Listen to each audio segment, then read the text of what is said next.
다음 케이스는 이제 등에 해당하는 부분이 될 텐데, 등 전반에 걸쳐서 어찌 보면은 등 줄기를 따라서 쭉 이제 염증이 이렇게 발생해 있는 어떤 형태를 확인하실 수 있을 거고, 얕은 고름 물집의 어떤 모낭염 형태로 아주 자잘한 자국들이 많이 위치한다라기보다는 조금 더 많이 붓는 형태로 발생을 했던 이제 이런 케이스로 기억을 해요. 이분 같은 경우는 사실 유학생이세요. 외국인 분이셨거든요. 원래는 이제 이런 증상이 크게 발현하지 않았었다라는 상황을 제가 충분히 이제 인지를 하고 있었는데, 현재 이제 우리나라에 들어오셔서 공부를 학업을 진행하시는 과정에서 패턴의 변화라든지 환경의 변화라든지 이런 것들이 좀 이제 피부가 받아들이는 상황에서 그런 부분들이 조금 무리가 있었던 이제 상황이었던 것 같아요. 어느 한순간부터 등 중앙 상단부터 쭉 발생하기 시작한 염증이 아주 빠르게 하나 생겼다가 없어지면 바로 옆에 하나가 나고 바로 옆에 하나가 또 나고, 이런 식으로 흡사 약간 T자 모양으로 증상이 쭉 퍼지기 시작한 척추 라인 있죠? 이 라인을 따라서의 염증 발현이 조금 더 좀 특이점이었던 이제 이런 경우라고 보시면 되고, 좀 붓는 정도가 좀 강했거든요. 이 무슨 얘기냐면, 이 등을 대거나 뭐 아니면 이렇게 손이 닿거나 했을 때 통증을 꽤나 좀 유발하는, 이 앉아 계시는 상황에서 이 염증이 좀 터지거나 했을 때 옷에도 좀 묻어 나온다든지 이런 어떤 불편감들이 되게 좀 내원을 결심하시게 된 어떤 큰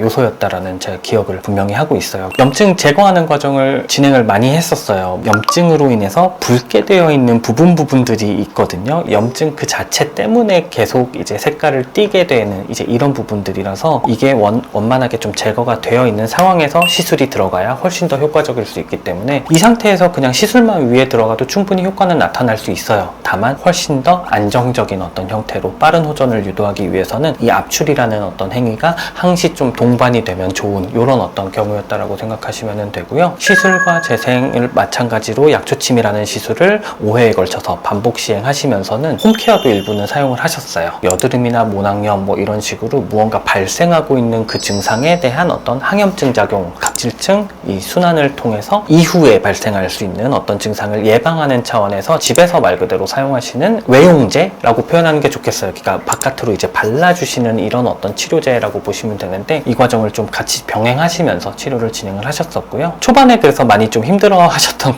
그 기억이 있어요. 무슨 얘기냐면, 압출 자체가 또 이제 그 유발하는 통증이 있는데, 얼굴 같은 경우는 이제 앞부분이고 내가 어느 정도 어떤 느낌인지를 좀 구체적으로 느낄 수 있다라고 하면, 등 부위는 꽃이 피는 듯한 느낌이 강하게 든다라는 표현들을 해주시거든요. 그리고 염증이 지금처럼 좀 많이 부어있는 패턴에서는 사실 통증은 더 강할 수 있다라는 거죠. 다행스럽게는 훌륭하게 잘 참아주셨고, 그러다 보니 시술이 진행되면서 제거가 필요한 부분들은 많이 좀 줄어들면서 그때부터는 좀 편안하게 탈각 반응만 잘 유도할 수 있었던 이런 경우라고 보시면 될 것 같아요. 그래서 지금 이제 또 사진을 보시면 이 부분은 이제 그 가슴 상단 부분이거든요. 팔 부위를 좀 위시해서 등 부위 치료하신 분의 이 앞부분이었다라고 보시면 되세요. 그리고 이제 목이라든지 팔 부위에 같이 좀 모낭염이 발생을 했어서 같이 치료를 하셨던 이런 상황이라고 보시면 되고요. 등과 가슴 상단 부위 이렇게 치료가 같은 시기에 들어가는 경우가 꽤 많으세요. 왜냐하면 증상이 뭐 등에만 발생한다 혹은 가슴에만 발생한다 보다는 이 앞뒤 부분으로 영향을 주는 경우가 훨씬 더 많긴 하거든요. 그래서 이런 경우에는 등 부위를 시술을 해요.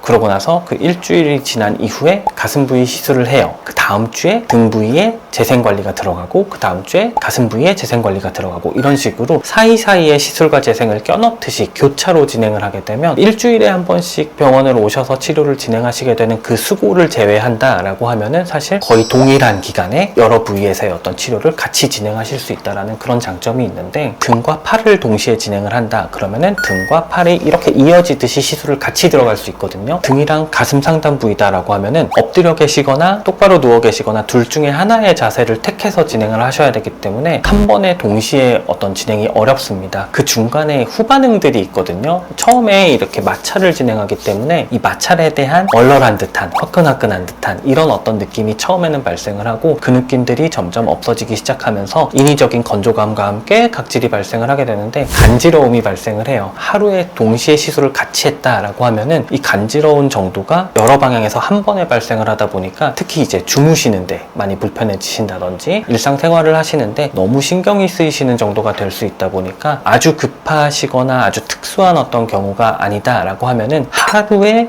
양쪽 부위를 동시에 다 시술을 한다, 이렇게 접근은 거의 대부분 하지 않습니다. 최대한 편안하게 치료를 진행하시고 그 치료에 대한 효과만을 얻어내는 게 굉장히 중요하다 보니까, 그 스케줄 관련해서는 저한테 말씀해 주시면은 이 정도의 스케줄로 잡아서 진행을 하시면 제일 안정적일 것 같다, 이런 어떤 세부적인 계획도 같이 잡아드릴 수 있을 것 같아요. 또 하나 말씀드려야 되는 부분이, 이분이 이제 그 어떤 환경적인 변화 때문에도 이제 염증이 유발된 바도 있겠지만은, 환경이 바뀌는 이 과정에서 체중 변화가 조금은 급격하게 일어났던, 아주 짧은 기간 안에 체중이 아주 갭이 크게 변화한다, 빨리 확 쪘다든지 아니면 빨리 확 좀 줄었다든지, 그 어느 경우라도 피부에서 이 모낭 내의 어떤 염증 반응이 잘 유발이 되는 이런 경우들이 많거든요. 특히나 체중이 빠르게 확 증가한 상황이 됐을 때는 사실 이 모낭염에 대한 어떤 위험성이 훨씬 더 높아지는, 내가 원래 가지고 있던 정도의 체중으로 어느 정도는 좀 안정적인 유지를 해주는 게 피부 어떤 염증 반응에 있어서는 잘 조절할 수 있는 요소가 될 것이다 라는 설명을 잘 드렸던 기억이 있습니다.